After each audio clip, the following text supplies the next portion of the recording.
Thanks, Claude. As we open up, we're excited for the opportunity to play in the SEC championship game. I think it's a credit to the seniors on this team to be able to go to this game, 2 years back to back, which sometimes can be difficult to do. And it's an honor to be in it, playing, one of the hottest teams in the country, one of the best teams in the country, and we know a lot about them. They know a lot about us. We had a short week last year to prepare for them, so it was kind of a short window, especially when you compare it to what we had to prepare for the first game, the Oklahoma game. But they've got a great team. I don't think anybody would argue that. They've got very few deficiencies in any area. Talented quarterback, explosive offense, and first thing you notice when you turn the tape on is how fast and how much they score. And they play some good teams in our conference, and they still score a lot of points. Defensively, they've gotten better throughout the year. Got a really good football team, and we'll be focused on our team this week, and we'll be working really hard to be at our best, and our best will be needed. We'll have to play well on special teams, defense, and offense, and that'll be our goal. Raise your hand if you have a question. Kirby, when you got here as a player, Florida had its fun and gun going with Anthony and Hilliard and those guys could get such separation. When you look at that and what Alabama's doing this year with their yards per catch, is it kind of reminiscent, or are they doing things different as far as that goes? I think it's hard to say. 'Cause those teams at Florida were a long time ago, and they had really good wideouts, elite wideouts, and they had good quarterbacks, but their quarterbacks were mostly stable and sitting in the pocket guys. And if you remember, they came after by a Florida State team that was really aggressive and came after them. But the young man we're playing now can run, can throw, can make the throws, can make the checks. They've got really good backs. You don't think about backs that played at Florida back then. These guys have the complete package. When you look across the board on the offensive unit, there's not like a glaring weakness there. People say they can't run the ball. They can run the ball. They got physical O-linemen. They've got the ability to. They just choose to score faster other ways. Hey, Kirby, as it relates to defending kickoffs, what do y'all look at this week? Not just because of the touchdown against Tech that Tech scored, but y'all are giving up something like 30 yards of return. Yeah, we got to do a better job. I mean, at the end of the day, we've got a coverage unit that it's our responsibility as coaches is probably falling asleep because of a guy that kicks at a high rate of touchbacks. I mean, Rod's in the 80s or something, and touchbacks, or at least he was for a while. And we tried to even cover some against UMass intentionally to get some coverages, and we just hadn't done a good job with our coverage unit. Our hang times by Rod have been tremendous. He's done a great job of placement of the ball. Just got to do a better job covering it. And if we can kick it out, that's the key. Coach, how much, if any, does it help Jake that he played against Alabama last year? Maybe have maybe a better idea of kind of what to expect. I don't think it hurts anything, but this year's a different year. I mean, I think the fact that he's played 11 games, 12 games, I don't even know how many games he played, but that has more to do with than who we played. The fact that he's played and gotten experience, and he's gone against our defense all spring. He's gone against our defense all fall, and then he goes in all these games and plays, and that's more valuable than just playing Alabama. But the fact that he played against them last year, sometimes that helps. Sometimes it also helps. He had literally 2 first-round backs that were out there with him as well, and I know one was taken in the second, but he's a first-round talent. So when you sit there and look at it, you go, he had a lot of help. He'll have a lot of help this year. We'll have to play well offensively. Kirby, when last year, when you were in your second year as a head coach, you were asked multiple times about the difference between year 1 and year 2. Is there any difference being your second year, kind of going into the postseason, playing in this game, and kind of preparing for maybe a college football playoff run and what you guys have coming up? Is there anything you've learned about what you guys went through last year in preparing for this game that you can kind of carry over? I'm not sure I understand the question. You're talking about preparing for the SEC championship game or something we learned last year from the national title game? What you learned from the experience of postseason play last year that you kind of take into scheduling this week and preparing for this? Not really. I mean, that postseason schedule is so different because there was a long layoff. There was a get all your team better, prepare your team. You're really preparing for 3 teams, the one you play and the 2 that you might play.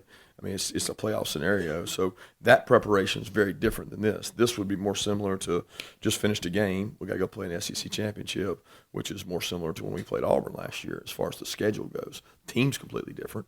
But we'll do it like a normal game week. We can't you can't say this game is we got to do something different this game. We got to go out and be who we are. We got to go play better, and we've got to continue to improve. And we got a bunch of young guys that got to go compete and play in a big stage environment. Kirby, you obviously coached under one man for so long at a couple places.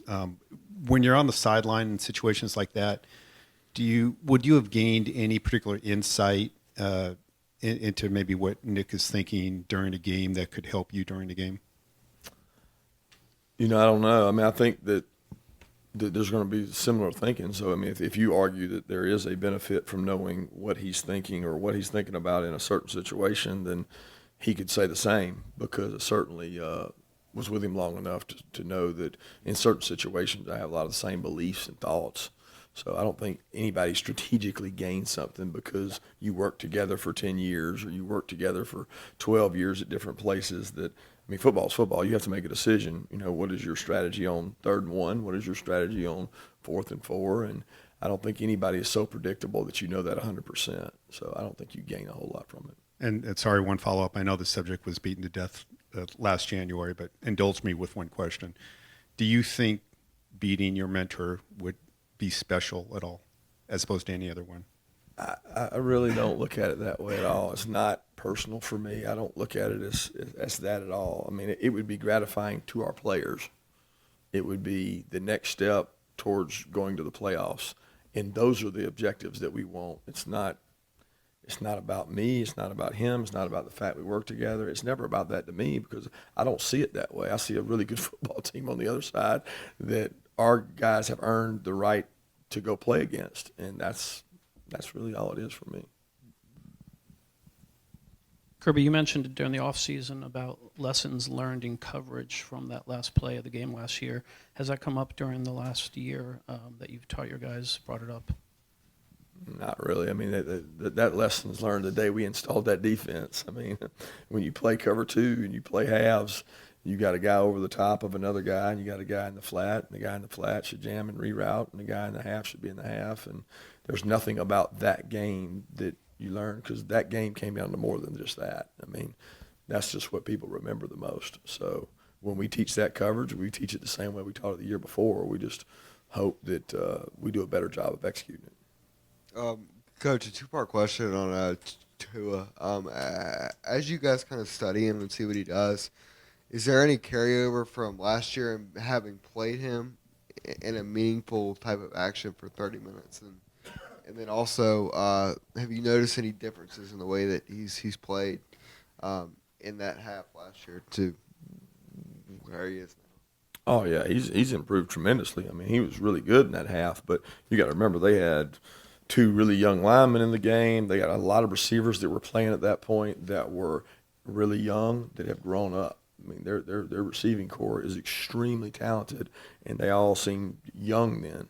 So now they're all very experienced, very talented, and he's got them at his disposal to make good decisions and put the ball in the right people's hands. And he does a tremendous job of his decision-making and touch and accuracy is really just off the charts. And, I mean, it was in our game last year too, but now it's a more experienced version of it. And I don't know that playing against him last year helps any this year. I don't think that's – I think it doesn't have anything to do with it. I think it has to do with both teams this year because our team is certainly extremely different, especially defensively. Coach, you talked a lot after last season about it's not easy replacing number 1 and number 27. But if you look at your rushing production, it's been almost identical to last year.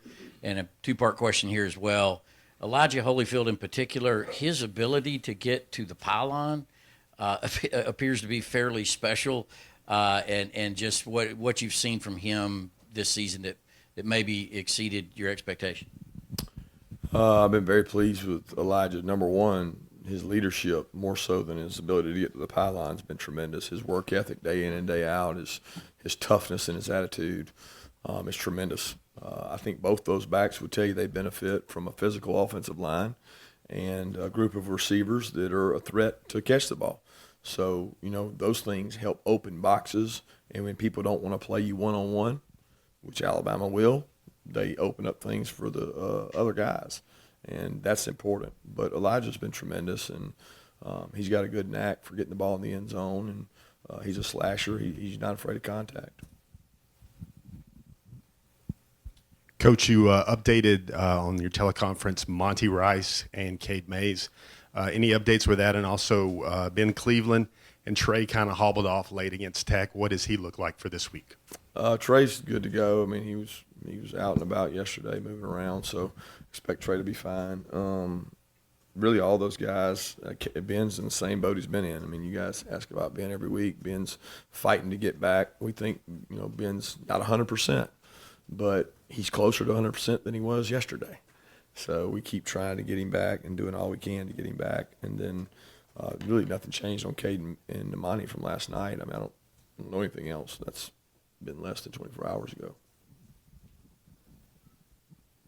Kirby, obviously their receiver depth is what it is. Do you think your all's receivers are kind of unheralded also 1 through whatever it is, 5, 6 could they stack up with Alabama's receivers?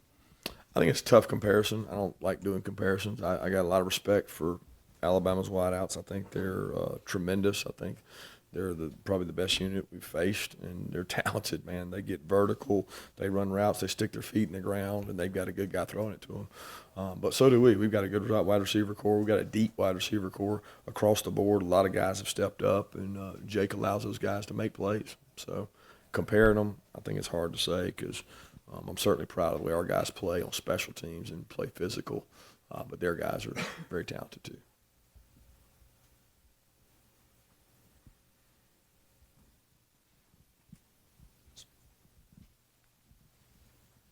Jake and the receiver corps seem to be really on point, especially the way they played against Tech. What do you like that you've seen as far as their growth this season?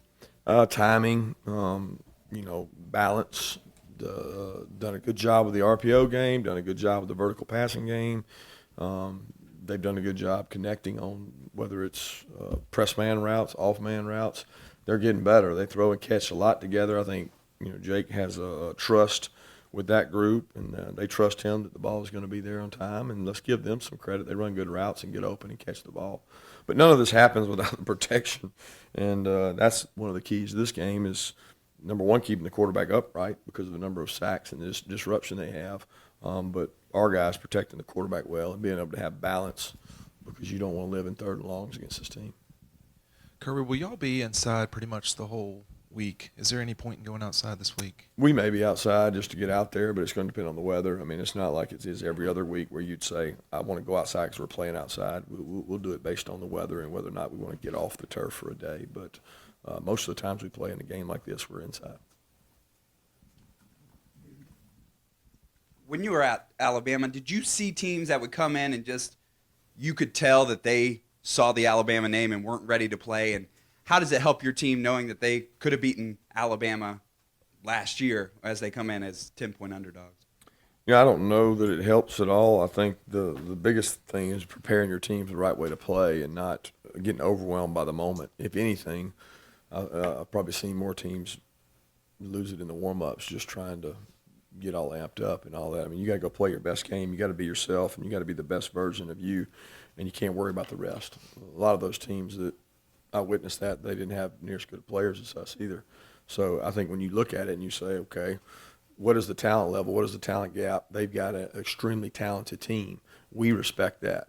But we also got a good football team. And our kids got a lot of pride in performance, and they're not basing that on last year's because there's a lot of those kids off that team. I mean, there's very few. I know defensively for us, there's very few guys that are back returning starters. We got a few on offense. But teams are different. Their team's different too. So this is two different teams, and the good thing is we both get to go on the field and play. Kirby, you haven't even been here 3 full seasons yet. Given the turnover that Alabama's had on its coaching staff the last couple of years, and just given all your responsibilities, are you close with anybody over there as much as, say, you were, obviously, when you were there?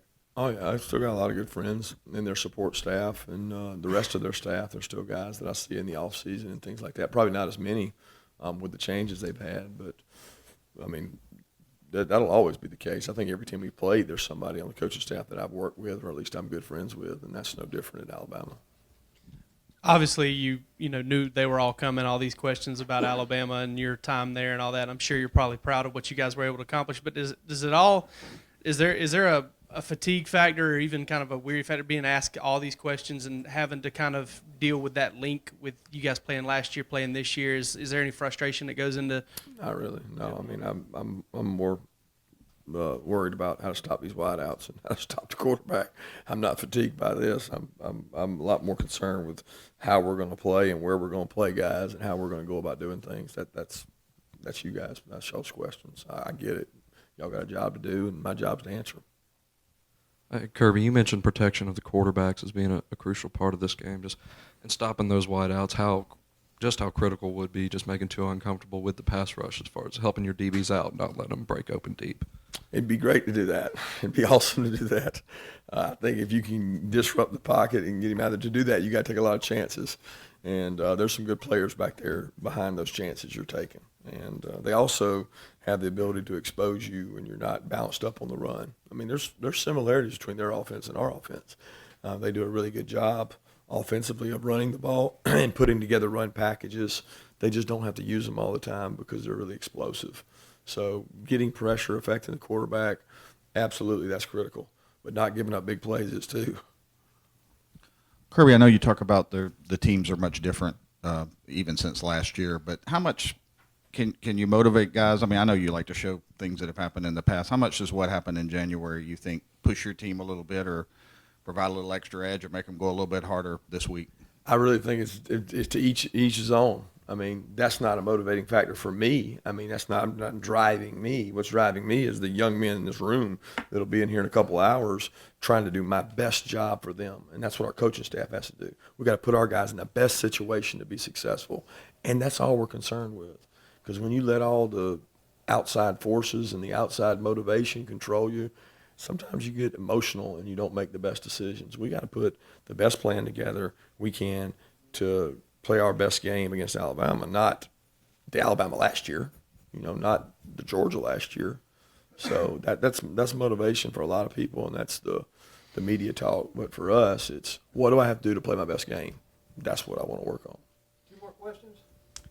Coach, you have a very young secondary, but you do lead the nation right now in fewest plays of 20 or more yards. How have you been able to do that, and how can you use that against Alabama? Well, I think that's sometimes can be a misleading stat, but this year our kids have done a good job keeping people cut off and not giving up explosive plays, and you do that by leveraging the ball, and you do that by not busting coverages. You do that by not getting beat man-to-man, and those are things that we have to do every game. It's not like we have to do them this game. We have to do it every game.